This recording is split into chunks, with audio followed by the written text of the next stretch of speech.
Legacy Maker, the All Sports Network. What is up, everybody? Welcome to the Legacy Maker Sports Network. This is Rob Johnson, back for episode 11. People keep asking me, why do I keep wearing this torn up Legacy Maker shirt? Why is my shirt torn? Why don't I get another shirt? Well, I have another shirt. The reason I wear this shirt like this is because of the simple fact, ladies and gentlemen, that quite simply, you got to remember where you came from. You got to remember where you started. This shirt's been through a lot. Through literally rain, sleet, hail, snow, thunderstorms. It's been through mud. It's been through everything. And this shirt, I feel like, continues to make me great. Now, I'll do it for the videos. I'll do it, I even wear this thing to the gym because it makes me feel awesome. I'm not going to lie. It makes me feel awesome when I wear it to the gym. I'll do it videos. I won't go to venues because I have to have my other shirt because it looks more professional. But this shirt does give me power, and it's not about what people think, It's all about what you project. And here at Legacy Maker, we project the best in sports and entertainment. That's why we are the All Sports Network. Long month. It's been a long ride. We are now here on Christmas Eve. Let's get to the games. Tomorrow we have two games on the docket. The Cleveland Browns against the Green Bay Packers. The Packers, who are 11-3, are trying to get that number one seed. They got 3 games to go. Minnesota after this, and then at a very dangerous Detroit Lions team. Then you have the Indianapolis Colts playing at the Arizona Cardinals in the night game capper. That's the last game of the night for the NFL, so should be a big game because both teams need the game, definitely, especially the Arizona Cardinals. But let's get to the Browns and the Packers.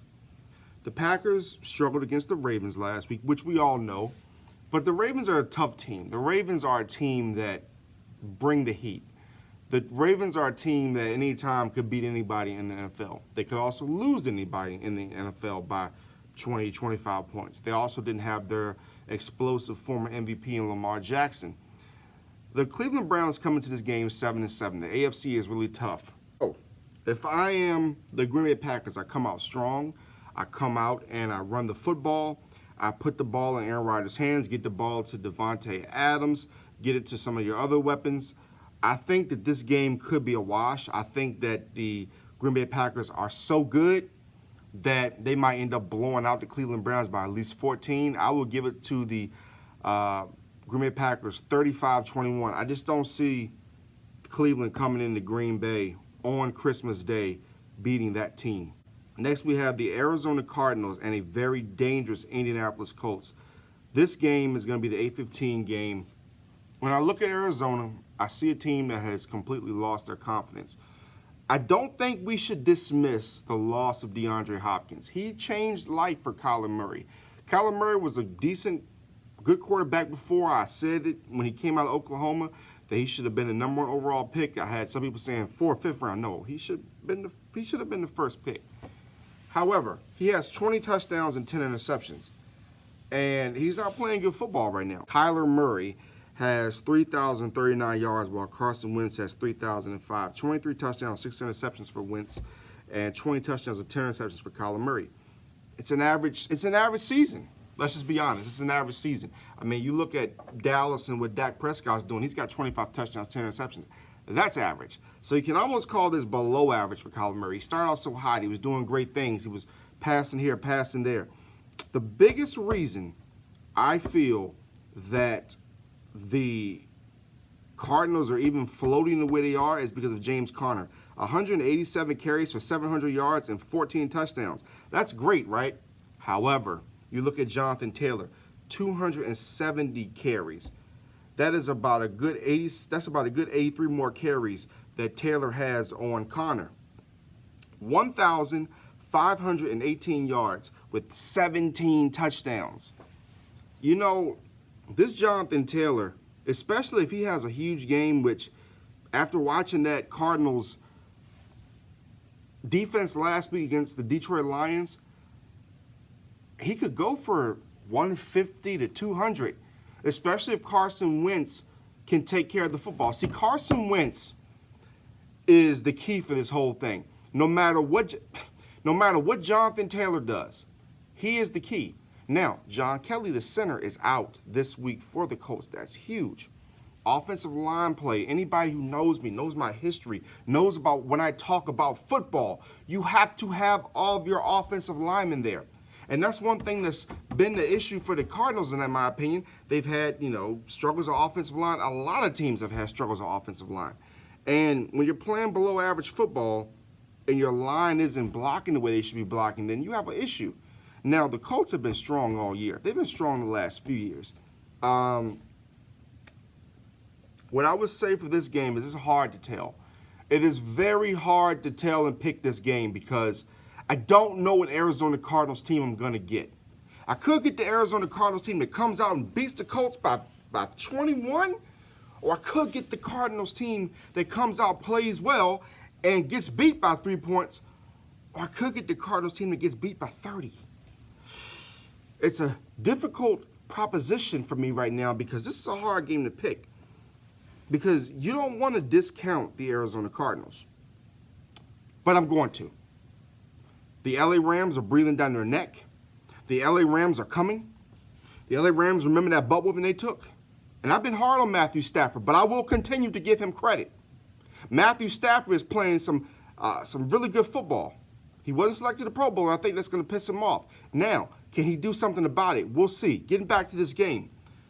I don't think that the Cardinals have the cojones. I don't think they have the fortitude to stop the running game of the Indianapolis Colts.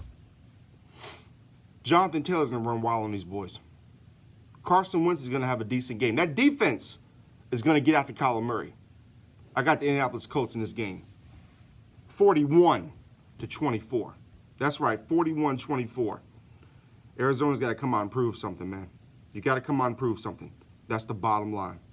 Now, we're going to go down Sunday slate. Now, we're going to go a little quicker with these because, the Christmas Day games are very important.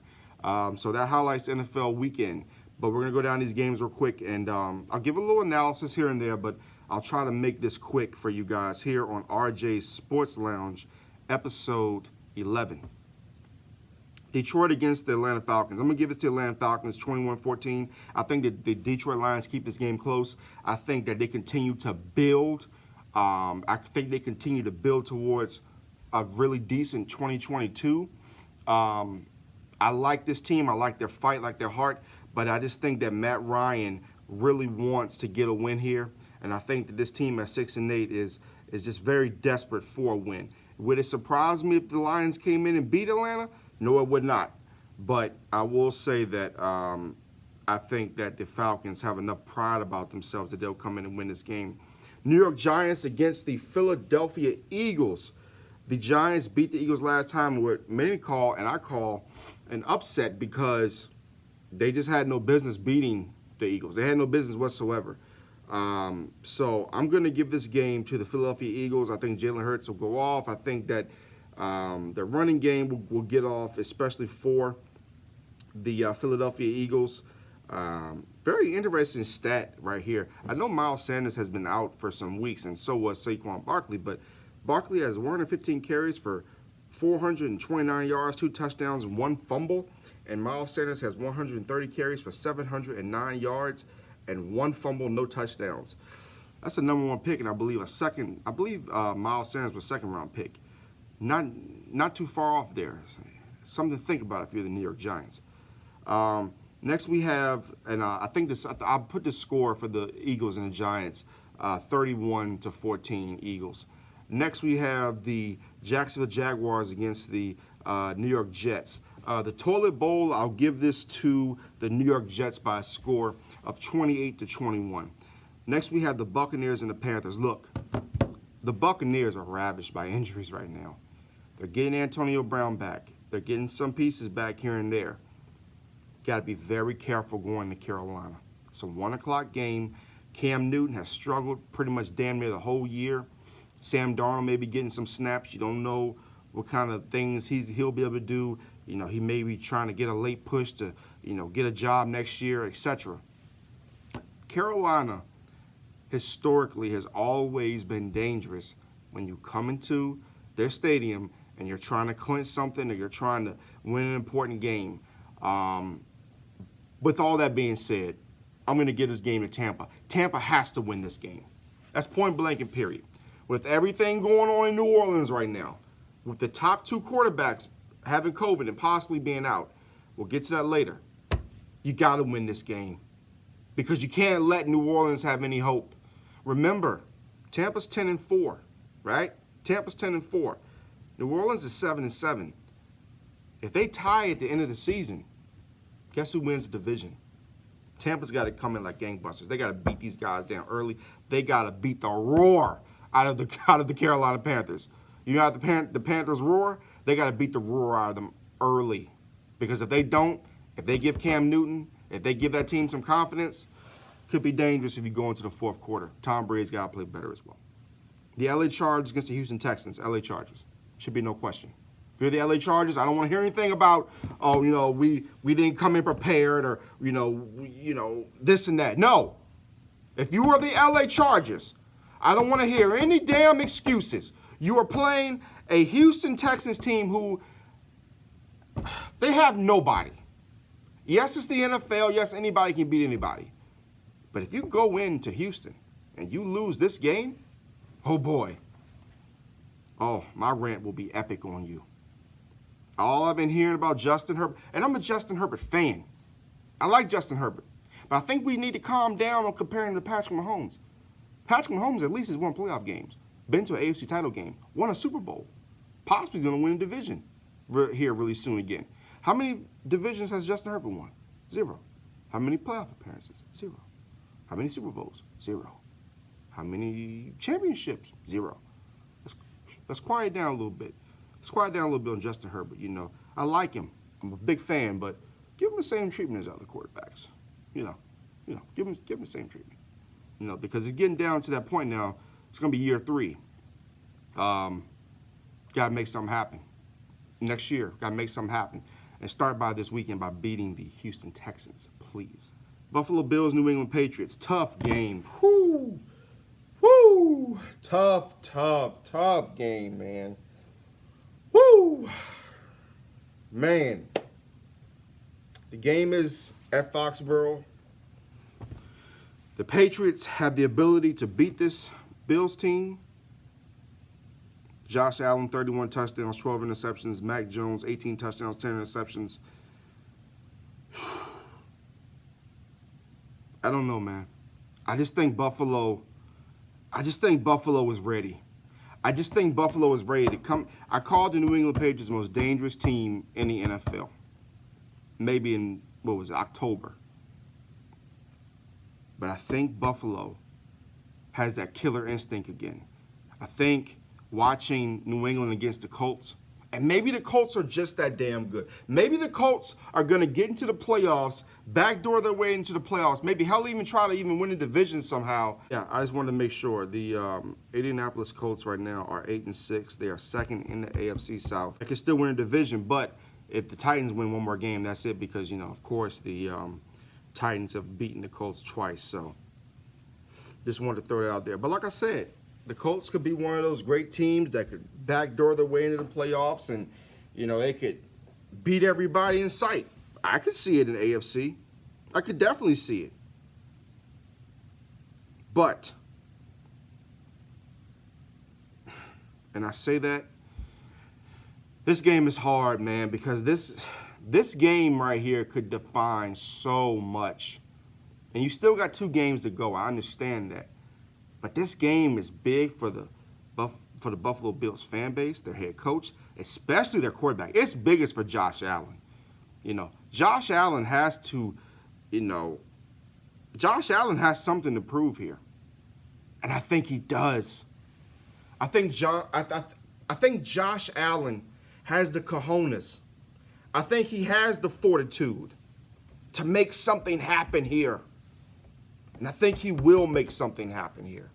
I'm giving this game to the Buffalo Bills, 35-24. Buffalo stands up. Buffalo gets it done. We have the LA Rams against the Minnesota Vikings. I'm going to make this simple for you guys. I think Minnesota's going to beat the living daylights out of LA. And I know it's a 3-hour time difference, West Coast coming to the East Coast and all that. I just think Minnesota's going to come out like gangbusters. I think that Dalvin Cook is going to run for like maybe 150 to 200. Hell, he may run for 150 and catch another 75. I think this is a Dalvin Cook game. I think Minnesota is poised to get to the playoffs. I think Minnesota wants to start to prove just who they are. There are people who are afraid. Kirk Cousins, he doesn't know if he's going to be there next year. He doesn't know if they still want him. The head coach, they don't know if he don't know if he's going to be there next year. You know, Minnesota is on the brink of a hard reset. These guys want to continue what they have. And they're a decent team, but they lost some games they should not have lost, man. Some of the games they lost, you know, this is a decent Minnesota team, a team that has Justin Jefferson. You know, you have the requisite weapons, but they always do the same thing. Kirk Cousins, 29 touchdowns, 6 interceptions. Dalvin Cook, 1,067 yards on 6 touchdowns, 226 carries on the year. 2 fumbles, by the way, but, you know, that happens. Not making an excuse, but you know what happens. All I'm saying, folks, is that the Rams are a good team. And if the Rams come in and they beat this team, I would have to call them Super Bowl contenders. Because Minnesota's been tough at home. When Minnesota's on their game, they're tough to beat. And I think they'll be on their game this weekend. I know in my heart of hearts that the Rams like, you know what, man? The Cardinals keep screwing up. Maybe we can afford to not go all in. I'm not saying they're not going to go all in. But with Arizona playing the way they're playing, especially if they lose, and I think that's going to be dictated heavily. If Arizona comes out and they lose to the Colts, I think the Rams feel a little bit more comfortable. Now, if Arizona comes out and they do, and they do what we all think they're not going to do, and that's dominate or show their superiority against the Colts, we got a different story. I may have to rethink my pick, but right now I think Minnesota's going to come in and they're going to get this game. They know how important this football game is. I'm going to give it to the Minnesota Vikings by a score of 31-21. The Rams will start scoring some points late, etc. The Baltimore Ravens against the Cincinnati Bengals. For me, I think Lamar Jackson comes back. I think he gets on the field, and I think that he remembers the ass whooping he took at the hands of these Cincinnati Bengals. Do you trust the Cincinnati Bengals? I'm asking everybody out there right now, be realistic with yourself. Do you trust the Cincinnati Bengals to get it done when it needs to get done? What evidence have the Cincinnati Bengals shown us that they can get it done? What evidence? Going back, 25, 30 years? Where's the evidence? Because every time there's a big situation, they drop the ball. We have evidence, folks. We have evidence. So, who are you going to take? I'm taking the Baltimore Ravens. I'm taking the former MVP, Lamar Jackson. 34-27. Next game, Chicago Bears and Seattle Seahawks. Another toilet bowl game, unfortunately. I'm going to give this to the Seattle Seahawks by a score of 24-10. Raiders against Broncos. Another big game. This is a huge game out of the AFC West. When I talk about quarterbacks who have to define themselves, Derek Carr, 4,162 yards, 19 touchdowns, 11 picks. He doesn't have the greatest weapons right now, man. We know that. He does not have the greatest weapons. We get that. But I will say this. Against that Broncos team, against that rival that is so heated, and by the way, big shout out to Hunter Renfrow, 111 targets, 89 receptions for 909 yards, 5 touchdowns. He should go over 1,000 yards in the next few weeks. Jerry Jeudy on the season, 33 catches, 377 yards, 0 touchdowns. I was huge on him coming into the league. He's got to step up. I know he was injured, but he's got to step up. The running game for the Raiders got to get going. Josh Jacobs, they got to get that thing going. I know you need blocking, so the offensive linemen need to get the blocking. They need to get on their horse because no matter what Derek Carr does, and I'll continue to say this, no matter what Derek Carr does, they got to have that running game. That's just bottom line. You've got to have that running game going because when that running game started getting going last year, That's when you start seeing a little bit of progress here and there, etc. So he doesn't have the greatest numbers. Teddy Bridgewater, I believe, still has a concussion. He's in protocol. I don't think he's playing. Drew Lock will be playing. Taking the Raiders by a score of 13-10 in a low-scoring game. I don't think this is going to be a high-scoring game at all. I think it's just going to be hard-nosed football, but I will give it to the Raiders. Now, let's go to the last game on Sunday, which is the Pittsburgh Steelers against the Kansas City Chiefs. Full disclosure, I love watching the Pittsburgh Steelers in Kansas City. And the reason I say that is I used to watch, I remember there was a Monday night game back in the day when Cordell Stewart ran the ball. I mean, it's just a beautiful scene, man, when you have those two great franchises in that stadium, Pittsburgh, Kansas City. It's just something beautiful about it, man. I mean, that's just me. I can't speak for everybody else, but I'm just saying, for me, watching Pittsburgh and Kansas City is just something special when you have those two great franchises. I'm going to make this simple. I think the Kansas City Chiefs win this game by a score of 35 to 17. I think Patrick Mahomes comes out strong. I think he continues to make his case that he's one of the better quarterbacks that we've ever seen. I'm not saying he's the greatest of all time. I'm just saying that he's already in that class of, if he stopped playing it in the season, in my opinion, Patrick Mahomes would be a Hall of Fame quarterback. Sorry, I missed the Dallas and Washington game. Sorry about that. That's the Sunday game. And that's the feature game. That's the Sunday feature game because it's the nightcap. I'll say this. Dallas better come out ready. They better come out hungry because Washington will not lay down. I don't give a damn who's at quarterback for Washington. I don't care how injured they are, etc. They're coming to this game like wounded dogs. They just played on Tuesday. They're going to want to knock Dallas off. They're going to want to make sure Dallas doesn't get that number 1 seed if Green Bay somehow loses, which I don't see. I will say this. This is a very important game for Dallas. They better come out. The offense better come out like gangbusters. The defense better continue to play well. Washington's going to play well, I believe, for a half, and I think Dallas will take over in the second half. I'll give this game to Dallas Cowboys by the score of 31-17. I believe Washington will get a score in the first half, and I think they'll score again a couple of times in the second half. But I'll give it to Dallas by a score of 31-17 as they clinch the NFC East. Now, let's go to Monday Night Football. The Miami Dolphins against the New Orleans Saints. I'm going to keep this simple. This is why I said the Bucs need to win. Like I said, the Bucs can clinch after this anyway. The Saints have issues at quarterback right now. Their defense is still strong. I'm a big Tua fan. I believe Tua, if he gets a full season next year, will be able to do some really, really great things. Right now, 2,141 yards, 14 touchdowns, 8 interceptions. It's not great. It's not great whatsoever. But this Dolphins team still has a possibility of making the playoffs. They still have a chance with Brian Flores. They get to 10 wins. They had 10-win season last year, but then they ran to Buffalo and they blew them off the field. They get the Patriots in the last game of the season. How good would it be for the Dolphins to clinch a playoff berth against the Patriots at home in Miami? They beat them week 1.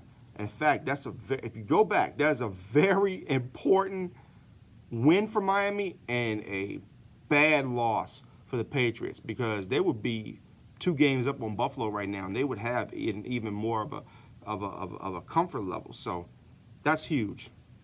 That's huge if you're the Miami Dolphins. So I'm going to give this game to the Dolphins by a score of 27-21. That's been episode 11 of the RJSports Lounge. Make sure you watch this on Facebook, YouTube, and I'll also have it on Instagram as well. It's going to be a little bit of a long video, but I hope you guys enjoy it. RJSports Lounge, episode 11. I'll see you guys next time. Merry Christmas.